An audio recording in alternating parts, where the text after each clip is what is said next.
እግዚአብሔር ደግሞ በኦሪት ዘጸአት ምዕራፍ 22 ላይ እኔ አምላክህ ይላል ቀናተኛ ነኝ። እኔ አምላክህ ምንድነኝ? ቀናተኛ ነኝ አለ። ለተቀረጸ ምስል እንዳትሰግድ እንኳን ከግብፅ ወጣን እንጂ እንግዲህ በኋላ ሚነካንም አይደል እግዚአብሔር ልናመልከው ባናመልከውም የራሱ ጉዳይ ብለው ተውቱ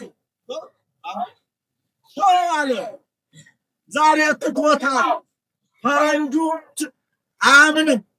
ተጨባጭ አንድ ሲደመር አንድን ብቻ መረመረ፣ ኤሌመንቱን አገኝ፣ ወጣ ወረደ፣ ወረውን ሰራ። በዚህ ብቻ ይህን አምላክ አርጎ ገንዘብ ነው ቀዳይ ሀገር ምን አለ እግዚአብሔር። የጥበብ መጀመሪያ ምንድን ነው? እግዚአብሔርን መፍራት አለ። የጥበቡ መጀመሪያው እግዚአብሔርን መፍራት ነው። እነሱ በሰማይ ቆርቆሮስን ሲያሁን ግን ሳውጥተው በወፍ ተመራመሩ። ጥበቡ እንዳይሰወር እግዚአብሔር ስላደረገ ብቻ እንዳይመስላል። አሁን ብንጸልይ አሁን እንደው ወደ እግዚአብሔር ሁላችን ንስሐ ገብተን አንድ ላይ ሆነን አይ ፈጣሪ ሆይ እባክህ ስማ ብንል አሁን እንደው አንድ ሰው የአንዲት ራሔል እድማ ግብፅ የነበሩትን እስራኤል የአንዲት እስራኤላዊ ዕብራዊ እንባ ነው። እንግዲህ የሳምንት እርገት ነው። ጌታችን መድኃኒታችን ኢየሱስ ክርስቶስ ያው 5000 ዓመት ስለተወለደ ከተነሳ በኋላ አሁን ስጋ ለብሷል። ባህሩ በደስታ በተርሳለ ተገልጾ እንደኛ በሶስት ክፍል ተሰብስበን በዚህ ዓለም ተገልጿል እና ጌታችን መድኃኒታችን ኢየሱስ ክርስቶስ የማዳንን ስራው ከፈጸመ በኋላ በገዛ ስልጣኑ በአይሁድ ምክንያት ራሱን ቆርቦ ወድቆ በቀራንዮ ላይ ውሎልናል። ስጋውን ቆርሶልናል፣ ደሙን አፍስሶ በሦስተኛው ቀን ግን ሞትን ድል አድርጎ ተነስቷል። ሞት ዲያብሎስ ነው። ቁራኝነት ፈርሶ በስብሶ መቅረት ከእኛ አስወግዶ እኛም እንደሱ እንድንነሳ ትንሣኤ ዘጉባኤን አዘጋጅቶ አምላካችን እግዚአብሔር በዚሁ ዕለት ደግሞ ትናንትና በ13 ጌታው ከምድሩ ወደ ሰማይ ያረገበት ነው። እንግዲህ የሥጋ እርገት በማኅፀን የቃል እርገት በ40 ቀን ይችላሉ ሊቃውንት። የሥጋ እርገት በማኅፀን ማለት ክርስቶስ ከእመቤታችን ከሥጋዋ ሥጋ ከነፍሷ ነፍስ ነስቶ ወስዶ ሰው ሲሆን ሥጋ የባህሪ አምላክ ሆኗል። መለኮት የገዛዋትን ዓለም ገዝቷልና የሥጋ እርገትን ተባባለ። የቃል እርገት በ40 ቀን ማለት ደግሞ ቃል በባህሪው የማይታይ በባህሪው እግዚአብሔርን የሚያይ አብን አላየነውም። ድምፁ በሰማይ ሆኖ ሲናገር ስንቱ ተወልደ የተአመከረ የምወደው የባህሪ ልጄ ነው ብሎ በደመና ሲናገር ሰማን እንጂ አላየነውም። መንፈስ ቅዱስም ደግሞ ክርስቶስ አንዱ አካል በዮርዳኖስ ላይ ሲጠመቅ በርግብ አምሳል መጥቶ ከራሱ ላይ ሲያርፉት በርግቡ አምሳል አየነው እንጂ በባህሪው ማየት አልቻለም። አይችልም ፍጡር ማየት። ከሦስቱ አካላት አንዱ አካል ኢየሱስ ክርስቶስ ግን የእኛን ሥጋ ለብሶ በሥጋ ተገልጿልና በዓይን አይታይም ማለት ነው። ስለዚህ አምላካችን ሞትን ድል አድርጎ ከተነሳ በኋላ 40 ቀን መጽሐፈ ኪዳንን ለሐዋርያት ሲያስተምር ሰነበት። ምናልባችሁ ምዕመናን መጽሐፈ ኪዳን ዛሬ በቤተ ክርስቲያናችን የምናገለግልበት ኪዳን የሚባለው ኪዳን ማለት ቃል ኪዳን እግዚአብሔር የማዳን የተናገረው ቃል ኪዳን የማዳን ኪዳን ማለት ነው። ያን መጽሐፍ 40 ቀን ሙሉ ለሐዋርያት ሲያስተምራቸው ሰነበተ። ሐዋርያት እንግዲህ አባቶቻችን መጽሐፉ ሁለት ነው። እንግዲህ ከዛ አዋጥተው ብዙ ስለሆነ ለእኛ ከሶስት ከፍለው ጠዋት 3 ኪዳን እናደርሳለን። በ6 ሰዓት 3 ኪዳን እናደርሳለን። በ9 ሰዓት ደግሞ 3 ኪዳን ይደርሳል። ይህ እንግዲህ በገዳማት ስራቸው ማመስገን ብቻ የሆኑ መነኮሳት ሁልጊዜ 24 ሰዓት በጸሎት ብቻ ያሉ 3ቱን ኪዳን ጠዋት አድርሰው ደግሞ መልሰው በ6 ሰዓት ተገኝተው 3ቱን ያደርሳሉ። በ9 ሰዓት እንደገና ተገኝተው 3ቱን ያደርሳሉ። ነገር ግን ካህናት እርሻ እያረሱ አረም እያረሙ እየወረዱ ቤተሰብ የሚያስተዳድሩ ስለሆነ መምህራኑ 9ቱን ኪዳን አንድ ላይ አድርሰው ካህናት ወደ ስራ እንዲሄዱ 9ቱ በአንድ ጊዜ እንዲደረስ ተደረገ ማለት ነው።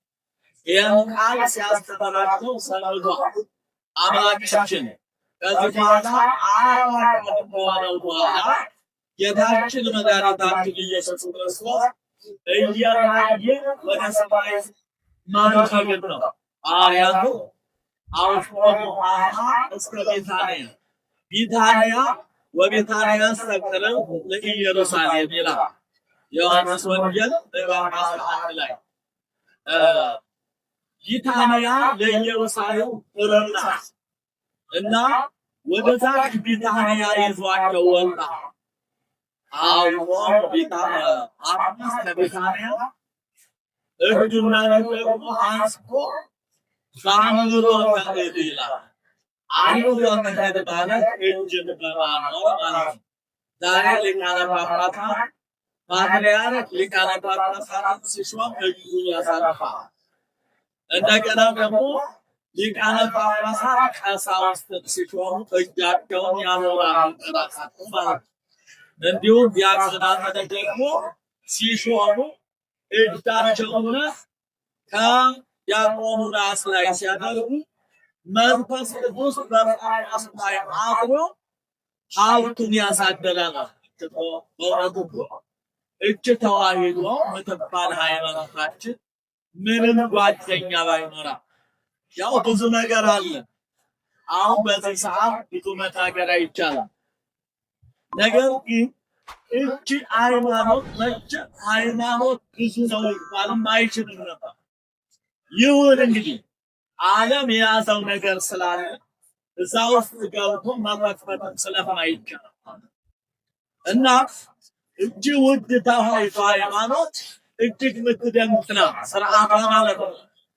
እና ጌታችን መድኃኒታችን ኢየሱስ ክርስቶስ አንሳ እዴሁ ወባረኮሙ አለ ወይቤሎሙ ጽንዑ ተስፋሁ ለአዩ የአባቴን ተስፋ መንፈስ ቅዱስን ጠብቁ አለ። ከ10ኛው ቀን በኋላ ደግሞ መንፈስ ቅዱስ በሐዋርያት በነፋስ በእሳት አምሳል ያደርባቸው ብለዋል። ስለዚህ ጌታችን መድኃኒታችን ኢየሱስ ክርስቶስ ወደ ቢታንያ ካወጣቸው በኋላ ሰበሰባቸው። እነማንን? 12ቱን ሐዋርያት 72ቱን ደቀ መዛሙርቱ ወይም አዲስ ይላል በግዕዝ ምን ማለት ነው? ሐዋርያዎች ማለት ነው። ከክርስቶስ ፊት ተቀምጠው የሚማሩ ወንጌል እንዲሁም ደግሞ 36 ቅዱሳን ሴቶች አሉ። 36 በቁጥር ምዕመናን አብረው ወንጌልን የተማሩ ንጹሐን ቅዱሳት የሆኑ ከዚህ ዓለም ስሜት ከዚህ ዓለም ምንም አይነት ፍላጎት የሌላቸው የተቀደሱ እናቶች ነበሩ። ደናግል ቅዱሳትም ከዓለሙም የነበሩ ክርስቶስን የተከተሉ 36 በቁጥር ሐዋርያት የሚሆኑ እናቶች ሴቶች ነበሩ። እነዚህ 120 ደቀ መዛሙርት እንግዲህ አለ ተገልጬ ነው እኔ አልተሰወርኩም፣ ስወለድ በቤተልሔም በግልጥ ነው። ስሰደድም በግልጥ ነው። ስሰቀልም በግልጥ ነው። ስሞትም በግልጥ ነው። እንደገና መቃብርን ደግሞ ሳይዘጋ የወጣው በግልጥ ነው አለ። ሳርግ ደግሞ እያያችሁኝ በግልጥ ነው ማድረግ። ከዚህ በኋላ ባለበት ቦታ እናንተም ታደርጋላችሁ። በመነሳቱ መነሳታችንን ነግሮናል። ወይም ትንሣኤ ዘጉባኤ ኋላ በዕለተ ምጽአት እንደምንነሳ አረጋግጧል። በዕርገቱ ደግሞ ዕርገታችንን ወዐርገት እግዚአብሔር በይባቤ ከመ ያለፉ ዕርገተ ጻድቃን ቅዱሳን የቅዱሳን ጻድቃንን ዕርገት በማድረጉ አረጋገጠ ነው ይላል። ይገርማችኋል። ስለዚህ በሉቃስ ወንጌል ምዕራፍ 24 ቁጥር 50 ጀምሮ ወደ ብሪታንያ ካወጣቸው በኋላ እነሆ እያዩት ወደ ሰማይ አረገ እና ስለዚህ መጻሕፍት ግን አስቀድመው ክርስቶስ በሰማየ ሰማያት ለመውረዱ ሰው ለመሆኑ ለመታመሙ ለመሰቀሉ ለሞቱ ለመነሳቱ እንዲሁም ለማረጉ ኋላም በዕለተ ምጽአት ለመምጣቱ አስቀድሞ ትንቢት ተነግሮ ነበረ።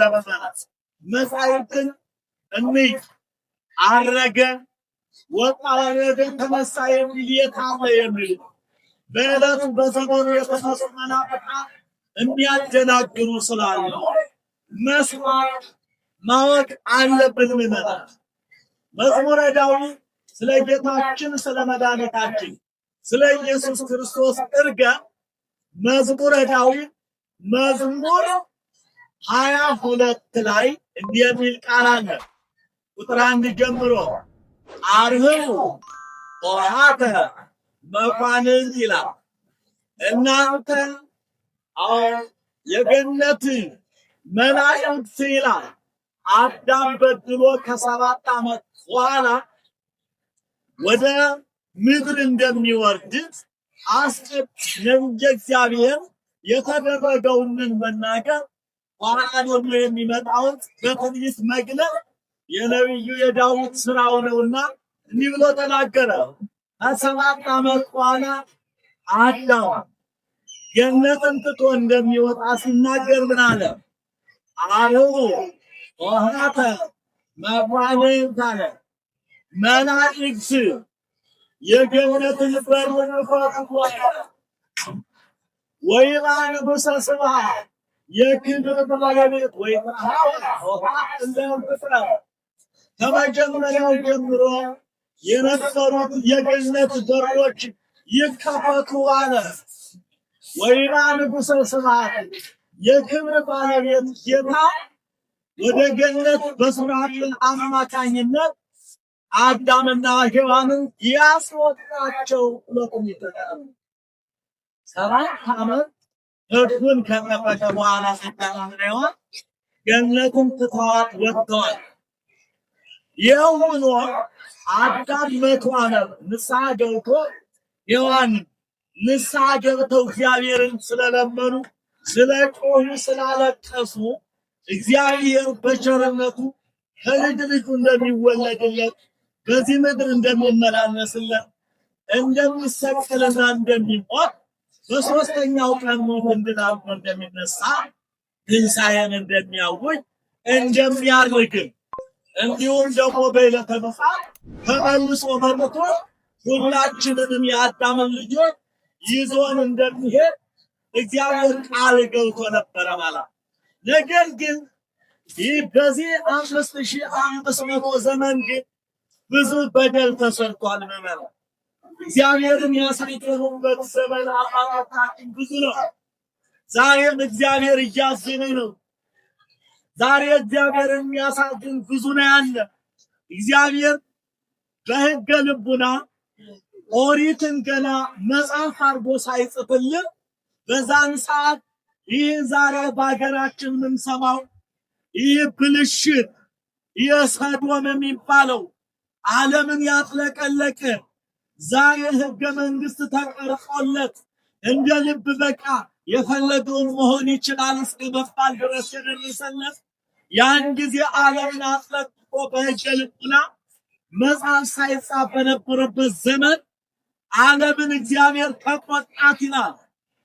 በኦሪት ዘፍጥረት ምዕራፍ 6 ላይ ቁጥር 1 አምላካችን እንዲህ አለው፣ ሰውን በመፍጠሬ ተጸጸትኩ። ምን በማድረግ የመመራው ሰውን በመፍጠሬ በማርጓል ተጸጸትኩ አለኝ። አሁን እግዚአብሔር ሳያውቅ ሰርቶ ነው የሚጸጸት አለው። ምመናት እግዚአብሔር ተጸጸትኩ ያለው ሰው አንድ ነገር ሳያውቅ ይሰራል። ሰርቶ ሲያበቃ ወይም ንግድ ይጀምራል፣ የሆነ ቤት ሊሰራ ይችላል። ቢፈርስበት ወይኔ ሳላውቅ እንዲህ አድርጌ ተበላሸብኝ ብሎ ሳያውቅ በሰራው ነገር ይጸጸታል። እግዚአብሔር ግን ሳያውቅ አይደለም የተጸጸተው። ምን ማለት ነው ትርጓሜው? ምዕመናን ሰውን አለ ለበጎ ነገር ለበጎ ምክር አብነት አድርጌ በፈጥረው ለክፉ ነገር አብነት ሆነ ብሎ ሰውን በመፍጠሩ ተጸጸተ የሚል ከዛ ኦሪት ዘፍጥረት ምዕራፍ 7 ላይ እንግዲህ ይህን ዓለም ማጥፋት መደምሰስ አለብኝ ብሎ ወዳጁ ሕጉን ጠብቆ የቆየውን ኖህን ብቻ ከነቤተሰቡ አትርፎ ሌላውን ዓለም ሁሉ ከሰማይ እንደ በረዶ የሚቆረጣጠም ውሃ ከምድር እንደ እሳት የሚልጥና የሚግጥ እሳት አስነስቶ ሁለቱንም አደባልቆ ንፍር ውሃ ብሎታል። ሙቅና ቀዝቃዛ የተደበላለቀ ውሃ አስነስቶ ዓለምን ደመሰሳት፣ አጠፋትችን ዓለም። ወዳጁንን ኖህን በመርከብ አንስቶ ማዕበል ሞገድ እንዳያሰሩ ለገነት 15 ክንድ ብቻ ሲቀር አንስቶ አተርፎታል። ወገኖች ዓለም ማዕበል ሞክናና ብዙ ማዕበል ያለን ግንና እግዚአብሔር በቸርነቱ መልካም ሁላችንንም አንድፎ ይጠብቅ። ሃይማኖታዊ ህጉን እናልፋለን። ብዙ የተጋረጥብን ብዙ የሚያስፈራ ነገር አለ በፊት ለፊት ሊነገርም ሰው ስለማይመለስ እንዲህ ነው ብትለው ሰምቶ ዛሬ አይመስለው ሲደርስበት ብቻ ካልሆነ በስተቀር ልቡ ደንድኗል። ሰው ለመሳት የሚዘጋጅበት ዘመን አይደለምና በቸርነቱ ግን እሱ ይማረን እና ከዛ በኋላ ግን ያ ሕዝብ በኖህ አማካኝነት መልሶ ብዙና ተባዙ ምድር ሙሏት ብሎ እግዚአብሔር እንደገና ኖህን ውጣ፣ ምክንያቱም ስፈጥራችሁ አላመለከታችሁም። ምክንያቱም እኔ ፍጥረትን የፈጠርኩ ስሜን ቀድሶ ክብሬን ወርሶ ሊኖር እንጂ ፍጥረት አልነበረም፣ እኔ ነኝ ያመጣሁት። ስለዚህ በደለ፣ አጠፋሁት። መልሼ ደግሞ እንደገና እንዲበዛ ፈልጋለሁ ስለሆነ መልሶ ወጣው ኖረ። በዚህ ዓለም ሲኖር ግን እግዚአብሔርን እያሳዘነ ነው የኖረው። ለምሳሌ እንዲህ ይላል ለዘአርገንተ ዓረብ እግዚአብሔር ስሙ ግን ሰብእ ወለእግዚአብሔር ይልና አቦ ስማተ ለእግዚአብሔር ምስጋና ቅርቡ ለዘአርገንተ ዓረብ እግዚአብሔር ስሙ ምእመናን ትሩፋን ከዓረበ ባቢሎን ላወጣ ስሙ በአንድነትና በሶስትነት ለሚመሰገን ለእግዚአብሔር ምስጋናን አቅርቡ ይላል መዝሙረ ዳዊት መዝሙር 67 ላይ ያለ ቃል ነው። አሁን ይሄ ማለት እስራኤል ከግብጽ ከወጡ በኋላ በሱ ቸርነት እንግዲህ አሉ ፈርዖንን አጥፍቶላቸዋል። ባሕረ ኤርትራን ከፍሎ እነሱን በየብስ ጠላቶቻቸውን በባህር አስጥሞ ተአምራት አሳይቶ መና ከሰማይ አውርዶ ውሃ ከጭንጫ ፈልቶ መግቧቸዋል። ያን ዘነጉ፣ ረሱ። እንግዲህ አሉ ኢየሩሳሌም ወጥተው ተቀመጡ በኋላ አምባቸውን አጠሩ ይላል። አምባ ማለት ተራራ ማለት። ከዛ ላይ ዛሬ ግድብ የሚል እዛ ላይ ቆፍረው በራቸውን ዘጉና እንኳን ከግብፅ ወጣን እንጂ እንግዲህ በኋላ ሚነካንም አይደል እግዚአብሔር ዝናመልከው ባናመልከውም የራሱ ጉዳይ ብለው ተውቱ አለ። ዛሬ ትቶታ ፈረንጁ አምንም ተጨባጭ አንድ ሲደመር አንድን ብቻ መረመረ፣ ኤሌመንቱን አገኝ፣ ወጣ ወረደ፣ ሰውረውን ሰራ። በዚህ ብቻ ይህን አምላክ አርጎ ገንዘብን አምላክ አርጎ የሚኖረው አቅራቢያ ደግሞ የማያምን ሀገር እያሉ የሚጠሩት ደግሞ ጭራሽ የማያምንም አለ። እኛ ግን እናምናለን ከሞት በኋላ ሕይወት እንዳለ፣ ከመቃብር በኋላ ትንሣኤ እንዳለ፣ ከትንሣኤ በኋላ እድገት እንዳለ፣ ከዛ በኋላ መንግሥተ ሰማያት እንዳለ እናምናለን። ይህን ካላመን ምእመናን የእግዚአብሔርን መንግሥት መውረስ አይቻልም። ታዲያ በዛ ዘመን ምን አደረጉ? እግዚአብሔርን አናመልክም ማለት አናመልክም ብለው ዝም ስላሉ ምን ያመልኩ ነበረ? የተገላቢጦሽ ግን የሚናገረው ዝናብ የሚያዘንበው ፀሐይ የሚያወጣው በስነ ፍጥረቱ የሚታወቁ አምላክ ቁጣን አውጥተው ራሳቸው በቆረጡት እንጨትና ድንጋይ ባለሰቡት ድንጋይ ያመልኩ ጀመር። እግዚአብሔር ደግሞ ቀናኢ ነው። ለጌትነቱ ለአምላክነቱ በጌትነቱ ሲገቡበት በላዩ ሲመረበት የማይታገስ አምላክ 70 ዘመን ተረደባቸው። አያቱ ለዚህ ነቢየ እግዚአብሔር ሲናገር በመዝሙረ ዳዊት መዝሙር 22 ላይ እንዲህ ይላል። ከዛ ሊያስማርካቸው መመናራሱ አሁን እኮ ይሁን መከራ የሚመጣብን በማን ምክንያት ነው? አንድ በራሳችን ችግር ነው። እግዚአብሔርን ብንይዝ የተሰሩ ሕጎች ጠብቀን በመስመራችን ብንሄድ እግዚአብሔር የሚነሳን ነገር አልነበረም። ይሁን መከራ የምናየው በመስመሩ በቀለበቱ ሕግ ገብተን አለመሄዳችን ራሳችን ነው ችግሩን የምንቆጥረው።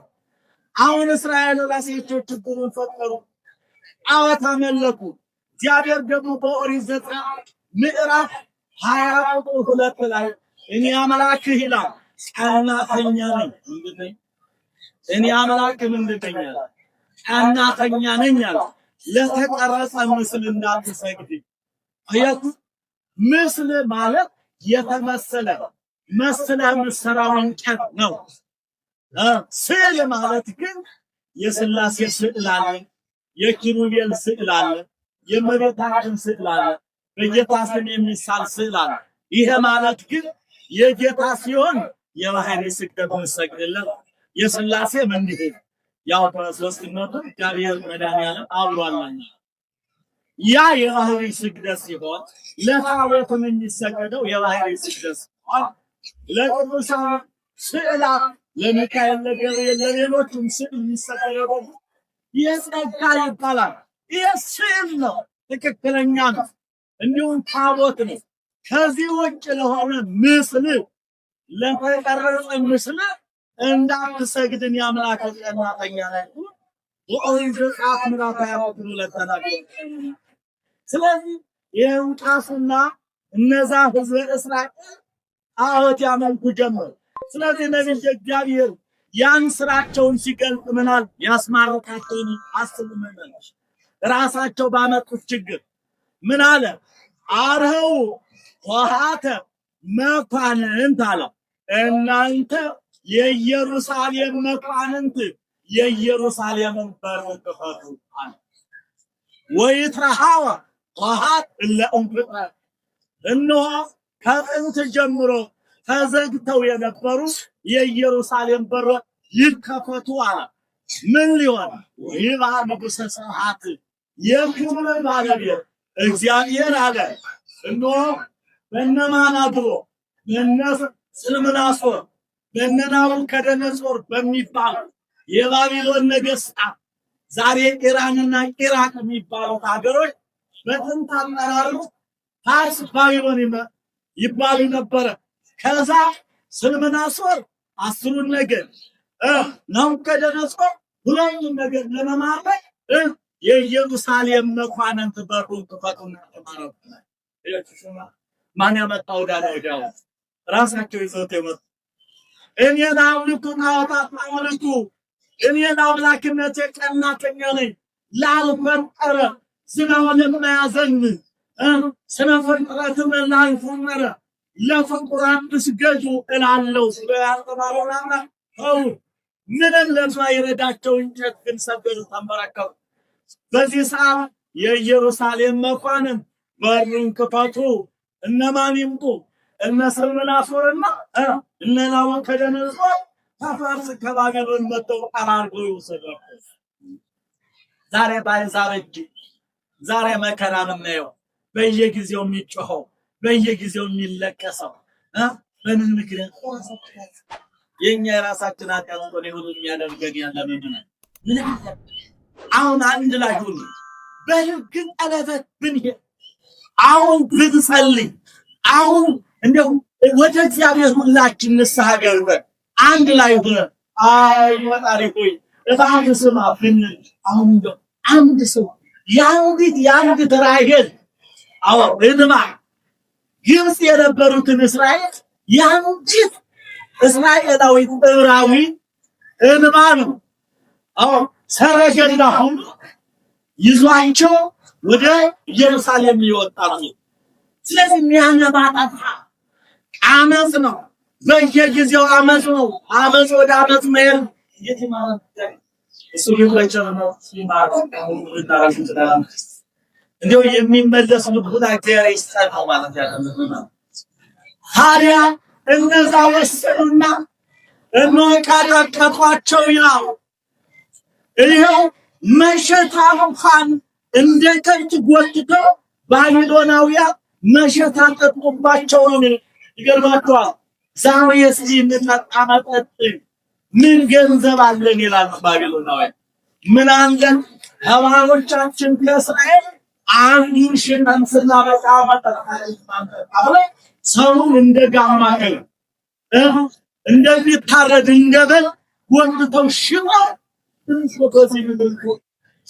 ያልተደረገ አመስክር ዛሬ ተቆጥተው እየሸመሩ ወጥተው ይወስዳሉ። ለስዶስ ያለፈኝ አበል አለበሊላ በቃ ያድዶ የነበረው የተቀለበለ ተሰራሉ።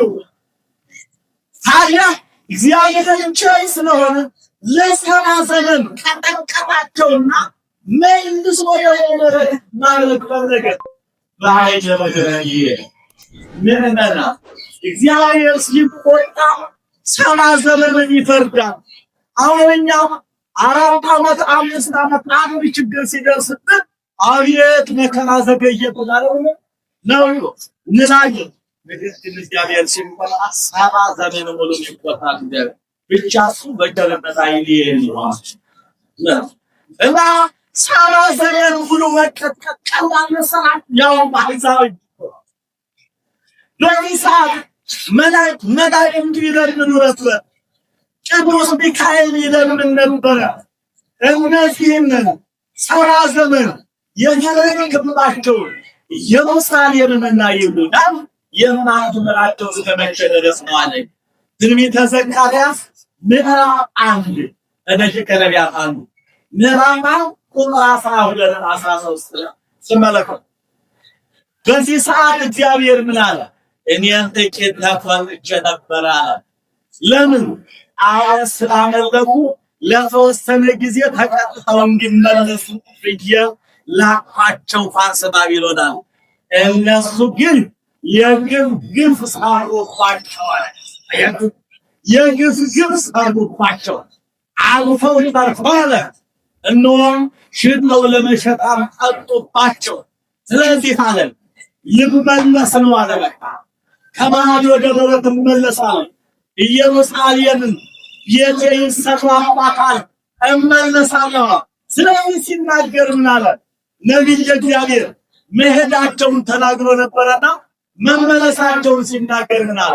አሁን ወሃተ መማንንት አለ እናንተ የባቢሎን የወከላ ደረሳችሁ። እናንተ የፋርስና የባቢሎን ነገሥታት በምድራችን የፋርስና የባቢሎን ክፈቱ ወይም ፍጥረት እነሆ ከጥንት ጀምሮ ተዘግታ የነበረችው የባቢሎንና የፋርስ በር ትከፈቱ ይባላል። ምን ሊያደርግ የክብር ባለቤት እግዚአብሔር ከእስራኤል ኃያላኑን አስነስቶ ቂሮስና ዳርዮስ የሚባሉ ደግሞ ፋርስን ይገዙ የነበሩ በአምላካችን በሰማያዊ አምላክ በእግዚአብሔር አመኑና ፋርስ ጎረቤቶች ባቢሎናውያንን ጎረቤቶቻቸው በሙና ከእግዚአብሔር ጋር ሆኑ። ደብር ይመስገን አይዛባጋ የሳፈሉ ዛሬ የማያምኑትን ያገደነሳ አንገሩ በእውነት የሰማይ አምላክ እግዚአብሔር እውነተኛ ነው የእስራኤል አምላክ አሉና ጎረቤቶቻቸውንም ባቢሎናውያን ሳያግዙ ማመላከት እስራኤል ጋር አድዋ ተመባል። እናንተ የፋርስና የባቢሎን ነገሥታት በሩን ክፈቱ አለ። መጣኋለት ወይ ተራራሁ ሐሰለ ከመጀመሪያ ደግሞ ተዘግተው ያለው የባቢሎን በሮች ከፈቱ ወይ ባንጉስ ተስራ የክብር ባለቤት ጌታ እስራኤል ኃያላኑን ይዞ ቂሮስና ዳርዮስን ጨምሮ ገብቶ እስራኤል ይዞ ወደ ኢየሩሳሌም ይገባል። ከዛ እስራኤላውያን እንደነጠቀፋቸው ነጥቀው እንደዘረፋቸው ዘርፈው እንደበደሏቸው ብቻ ሽማግሌ መጀመሪያ ሊማረኳቸው ሲሉ ባቢሎናውያን መጥተው ሊማረኩ ሲሉ ሽማግሌ እስራኤላውያን ሰደዱ ከኢየሩሳሌም። እባካችሁ ግብር ከሆነ እንገብርላችሁ የምትሉትን እንስጣችሁ፣ እባካችሁ ከሀገራችን አታስለቅቁን፣ አትማርኩን ብለው ብለምናል። የፈለገ ቢሆን እኛ አንሰማችሁም ብለው ማርከው 7 ዘመን ተጠቀሟቸው። ወጥወል ምና ድገም አማኑን ኢየሩሳሌም እንደሻለ ከማጡ ወገራስ እንደለሳታለ ወጥወል ዳረሳሁ ይበለው እና አመጣው መልሳ ወደና ዛሬ ገንዘብ የሚሰሩ ሰዎች መስልታ ያመስላቸው ዘመን ለፎት አይመስላቸው። ግን በሰው ሲሰሩ ሞት ይመጣል ብለው አስቡ። ተራዊ ደርሰናል አይሉ ይደርሳ ያንበዛ በአመፃው ልክ ፍንዳውን ይቀበላል ይበላል ይዘገያል እንጂ እግዚአብሔር መፍረዱን አይተው ወገኖች ይፈርዳል።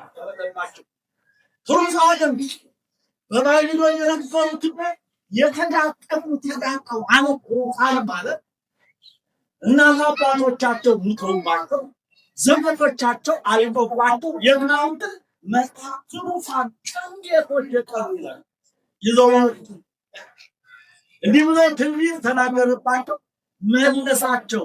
እዚህ በኋላ ግን ወደ ላይ ነው የተናገረ። እነዚህ የነፍሳት አምሳል ነበሩ። አምላካችን እግዚአብሔር ኢየሱስ ክርስቶስ እነዚህ ለመጀመሪያ ምሳሌዎች ናቸው።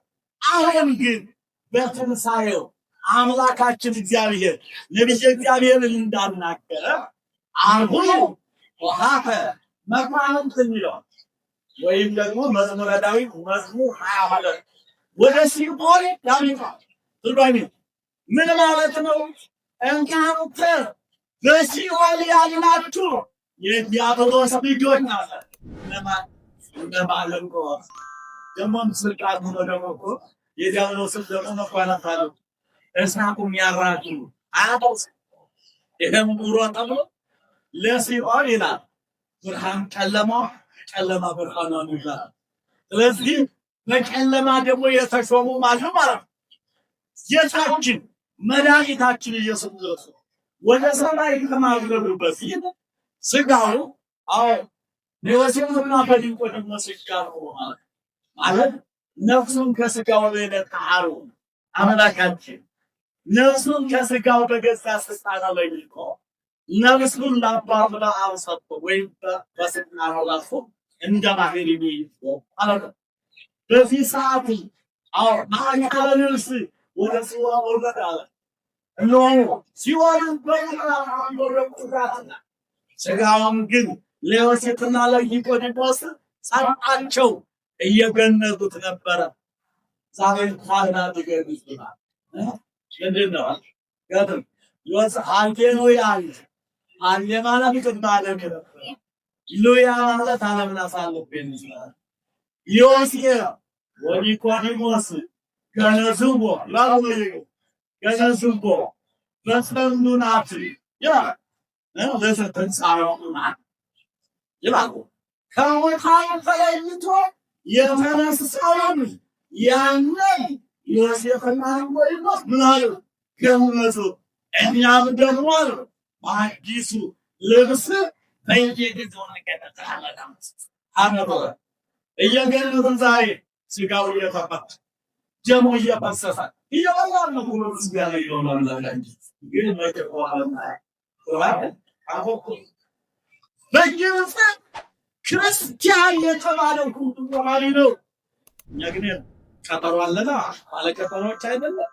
ከሞት ጋር አልተካተረ አረሙ መስሎ ሞት በቃ እስከ 100 ዓመት አልመናብህም ብሎ እኛ ጋር ቃል የተጋባረ ይመስል አሁን ያለው ማን ይቆላው ነው ሰዓት ገና ነኝ እኮ ገና ተስወጣለሁ እንዲህ ይላል ገና የጠሮ እየሰሩ ነው። እሱ ግን አዘጋጅቶ ብሉ ይቀርፍኝና መንግስት የኑራን ያለመመጡ ይባወላል። ስለዚህ ምን አለ? በአካለ ነፍስ እናንተ አለ ነቢየ እግዚአብሔር ሲተበሩልኝ ይላል በመዝሙረ ዳዊት በተቀስቋት ምዕራፍ አወቀውንሳ መዝሙረ ዳዊት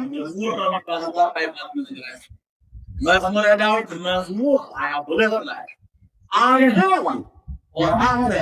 መኳንንታን እናንተ በሲኦል ያላችሁ የሲኦል በረኞች የሲኦልን ነበሩን ተፈቱ ወይ ተራሃያ ወሃይም በምትራኝ ከመጀመሪያ ጀምሮ 5500 ዘመን አዘግተው የነበሩ የገነት የሲኦል በሮች ይንከፈሉ ቆየ ወይ ማያቡስ ሰማ ምን ነው አሁን እንደሆነ የክብር ባለቤት ኢየሱስ ክርስቶስ ተባለ። ከዛ በኋላ ምን አደረገ? ሽኩር በጣለ ዲያብሎስና ሰራዊት ማንሙዝንቱ አለ ማንሙዝንቱ ስልጣን የሥጋ ለብሶ ይተዋሚ ሥጋ ለብሶ ድል የነሳኝ የየፋንታ ናቸው ልጄ ያስቋቸው ነርሳ ከጄ የሚነጥቀኝ እሱ ማን ነው እስኪል ድረስ አንቀጥቅጦ ወደ ገነት ወደ መንግሥተ ሰማያት አሁን ወደ ገነት የገቡት ባለ መንግሥተ ሰማያት ስለሚገባ አሁን ነፍሳቱ አንስቶ ወደ ገነት ከተታቸው ሁላችንም ለገነት ያወርናል። ታዲያ ይህ ከተባለ በኋላ ነው እንግዲህ አምላካችን እግዚአብሔር ይህን 40 ቀን ካስተማራቸው በኋላ አባታችን እግዚአብሔር 120 ቤተሰቡ ወደ ቢታንያ ይዟቸው ወጣ። የትንቢት ቃል መተና አሁን ይዞና ያናገረው ማስቀር የተናገረው ማስቀር የማያትዘውን የማይናገረው ጌታ ኖ አለ። በግልጽ ይዟቸው ወደ ቢታንያ ወጣ አለ። ወጣ እዛ ላይ ኖ ይሆናላቸው አይሆንም አለ። የሐዋርያት ሥራ ምዕራፍ 1 ላይ እንደተጻፈ እንዲህ ብለው እያዩት ነው። እያዩ ማዕድ ባረከላቸው ሰጣቸው። ከዚህ በኋላ እዩኝ አለና በግልጽ ነው እዩኝ እስቲ አለ። ምታት እንዳይመስላችሁ ሥጋ የለበስኩት እኔ ህብስት አበርክቼ ማበላችሁ ስትታመሙ የምፈውሳችሁ እኔው አምላካችሁ ለግልጽ ሳልግ ይሆነ እዩኝ አለ። አፍ አደረገች ነው ይልቁት ነው ምን መጣ? ደመና መስፈርቶ ደመና ወሰው አይንቶ ብለን ቀረጆ እንደረቁ ላሉ ብለን ኮርፖራል ተነስተው አይ ሚካኤል የሚባል ኮርፖራል ይህን መጥራት ሰው እኮ በጣም እኮ የቆም አንዚ አጀን ተባሉ በዚህ አይ ብሎ የነሱን አይምሮ የፈጠረውን አምላክ መርምሮ ቢያገኙበት አይጠቅሙ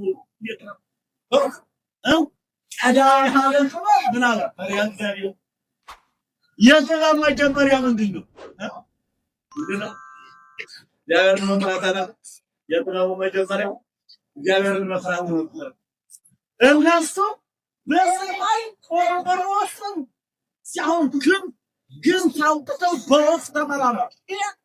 ጥበቡ እንዳይሰወር እግዚአብሔር ስላደረገ ብቻ እንዳይመስላችሁ፣ ሰዎች እንዳይመስላችሁ ይህን ስራ አይምሯቸው በእግዚአብሔር እጅ እየታዘዘ ሰጡ።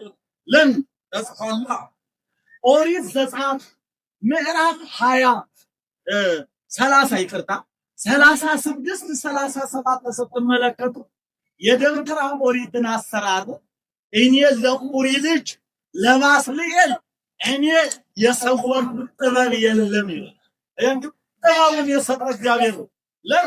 ጥበቡ እንዳይሰወር ሰዎች የሚያምኑበት ሰዎች እንዲጠቀሙ የሚያምኑ ኢየሩሳሌም መሄድ የኛ አባቶች የኛ እናቶች ኢየሩሳሌም ለመሄድ በፈቁ ይሄዱ ነበር። በሱዳን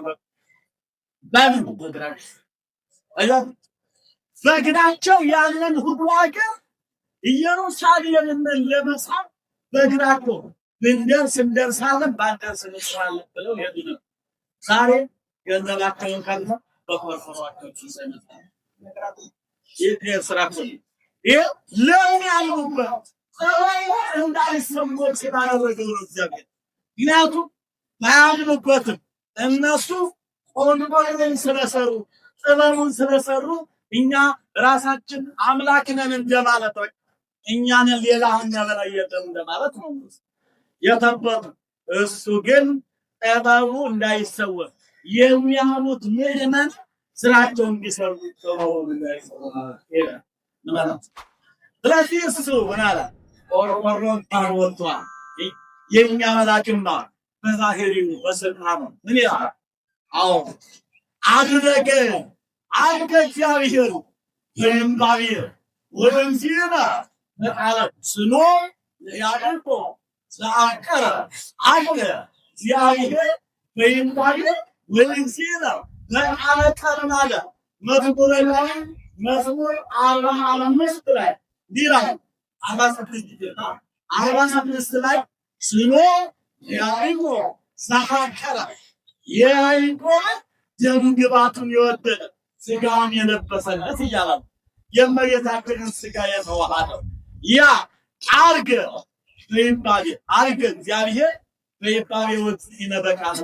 አርገ እግዚአብሔር ሲና በይባቤ ጌታችን ፈጣሪያችን የሆነው ኢየሱስ ክርስቶስ በይባቤ መላእክት ልልጅ አሉ ከሰማይ ሰልፍ ተሰምቷል።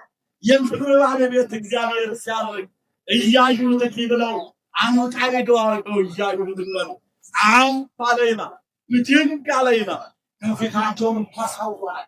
ወንዘ ይባርኮን አለ ተራሐሙ እየባረካቸው እጁን እንዲህ አረወገና ማሙረተ ፓትርያርክ ሊቀ ጳጳስ ማለት ፓትርያርክ እንግዲህ ከውጭ ተቆርጦ መጥቶ እንጂ ሊቀ ጳጳስ ማለት ነው። አሁን ሊቀ ጳጳስ ነው የፓትርያርኩ ስም ወረደና ጳጳሱ እንዲጠራበት ተደረገ።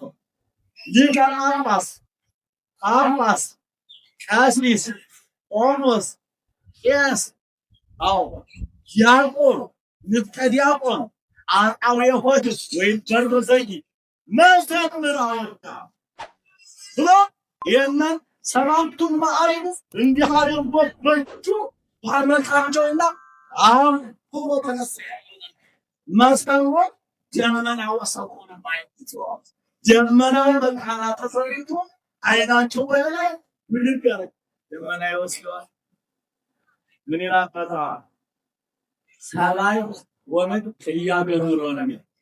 ሰማይና ምድር ምን አይለው አይችለው። ሰማይና ምድር ራሳቸው አይችሉም። ማን ቻለው? ራሱ ይባላል እና ደመና ተሸከመዋል።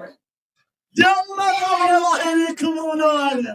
አያችሁ ያ የባህሪ ክብሩ ለኛ ባህሪውን ማየት ስለማንችል ምን አረገልን?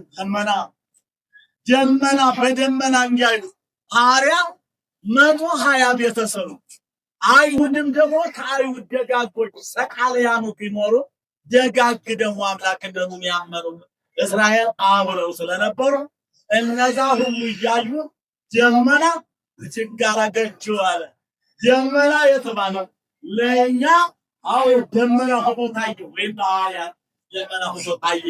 ነገር ግን እሱ ጽልምናትን እጅግ አርጎ ሄደወጣ። ምን አለ? አርገ እግዚአብሔር በይባል ያለ እግዚአብሔር አርገ ጋር እንጂ አይረዱ ባላለ ይላል። ኤልያስ አርጓል። አሳበቂ ማን አርጓል? ሄኖክ ማረክ። ሄኖክን መላእክት በድንጋይ ነው አሳረተው ገነቱን አስጎበኙ። ለምን? ዙርቆ ስለሆነ አሳረዱ ወሰዱ ይላል። ኤልያስም ደግሞ በፈረስ አምሳል ሰረገላ መጣለትና አይረዱ አለ። ወደ ላይ ብድግ ያደረጉት የረሄዋን የሚባል ፍጡር ላይ ከተቱ። እነዛ ፍጡራን ስለሆኑ ምን ተባለ? አሳረጋቸው። እሱን ግን ምናው አረገና በስልጣኑ በገዛ ስልጣኑ አምላካችን ኢየሱስ ክርስቶስ ወደ ሰማይ አረገው። ዋንገ እግዚአብሔር በይባል ታያለው ዝገት ተራቀነ እሱ እንዳረገ የወዳጆቹን ምርቃው ያንዛረገ ያሳረገን ያው በበለካም ነገር ወገኖች ታዲያ ምን አለ? በበለሶስ አይመጣም ይመጣል ዝግጅት ያስፈልጋል እንጂ ከመልሶ ይመጣል። ምን አለ በዮሐንስ ወንጌል 14 ላይ እያሃልገችሁ በጓደማውና ትኩሉ አለ የናደግ ልጆች ናችሁ ስንቀው ዘንዳልተዋችሁ ማለት እና አይደለም በመስለስ መርበቸ ታደመና ሆስታጓንዱ ማዳኝ ሆስታቸዋል በጀምሮ ቆምመና አይ ያድቢ ነው ሙሶላ ይወጣው ነው ካመገጃው ወዳው ባመሻው ነው አሳቆረፈ እሺ ለሷ ማይጥር የለም ታሳምንትና አዛራይ ተሸክሎ ለመምጣት ነው ሲያነው ማዳን ለሌላ አይቦኒ አሜሪካ ቢሄድ ሊሞት የለም አሜሪካ ቢሄድ ተመልሶ መምጣት አላለም። ግን እንደሚያስደንቅ ከሄዱ የማይመለሱበት ካገኙ የማያጡት ከጨንበቱ የማይለቁት ሌላ እኮ ዓለም ያለ ረሃብ ያለ ጥም ያለ ጭንቀት ጀውዬ መከራ የሌለበት ለአምሮ አብለቶቱ ፍንድነ ይህን አይቶ እኮ ነው ሐዋርያው ቅዱስ ጳውሎስ በፊልጵስዩስ መልእክቱ ምዕራፍ 3 ቁጥር 14 ወይም 20 ላይ ለላሳ ሀገር በሰማያት የኛ ሀገር ቤት ነው እና ካይመ የመጽ ወይነሳክ ተመልሼ መጥቼ ወስዳችኋለሁ ተብለናል። ዝግጅት አለ። ንስሐ ተገብቷል። ዕለተ ምጽአት እንዳትጠብቁ ምዕመናን። ዕለተ ምጽአቱማ ከ400 ዘመን በኋላ ነው። ገና ብዙ ውጣ ውረድ እኮ አለበት። መጥቼ ወስዳችኋለሁ ያለው በሞት ነው። የሰው ሞቱ ምጽአቱ ነው። አሁን ሞት የሰው ልጅ ይሄዳል ከፈጣሪ ፊት ይቆማል። በሰራው ልክ ሚዛን ይሰጣል። ፍትሐ እግዚአብሔር የእግዚአብሔርን ፍርድ ይመዝነዋል። ምን የሰራው በጎ ነገር አመዝኖ ከተገኘ ወደ ገነት ነው። ካላመዘነ ክፉ የሰራው ነገር ካመዘነ አሁን ወደ ገነት የገባ ኋላ እለተምሳት ኋላ ይሻገር ወደ መንግሥተ ሰማያት ዛሬ ሲወል ከገባ ኋላ ወደ ተሻገረ ወገኔ። ስለዚህ መጥቼ ወስዳችኋለሁ ያለው በሞት ነው። ሞታችን ምጽአታችን ነው። እየተጠራን እየሞትን ያለ ነው። ስለዚህ ወደ ዘዋሊ ክቡን በሉ ብሎ ነበረ። ተዘጋጅታችሁ ቆዩ። ራስ ላይ እንደ ሌባ አድርጌ እናገራለሁ ያለ ጌታ ራሱ እንደ ሌባ የሚመጣበትን ጊዜ ባለቤቱ ቢያውቅ ኑሮ አጥሮ ተጠንቅቆ በጠበቀ ነበር። ነገር ግን የሚመጣበት ሳይሆን በጣፈታ እንደዚህ ሞት አውቅ ይመጣባቸዋል እያለ ነው። ስለዚህ ካለመነጽ ነሳኩ ሁለተኛ መጥቼ እወስዳችኋለሁ ተብለናል። ተዘጋጅተን እንጠብቅ። መንግስቱ ሊያወርሰን ፈቃድ የሆነ የስራችን ያያታ 40 ቀን በኋላ ደግሞ 10 ቀን በኋላ መንፈስ ደግሞ ይልካል። የበንፈው በረከት ይደረግበት ለያተማረን እንደቀረን ሰራተኛ ሰገደው ጌታችን መድኃኒታችን ኢየሱስ ክርስቶስ አምልኮ የኔና የናንተ ነገር ያረጋገጠበት ቀን ነው። በረከት ተቀበሉ ይላል።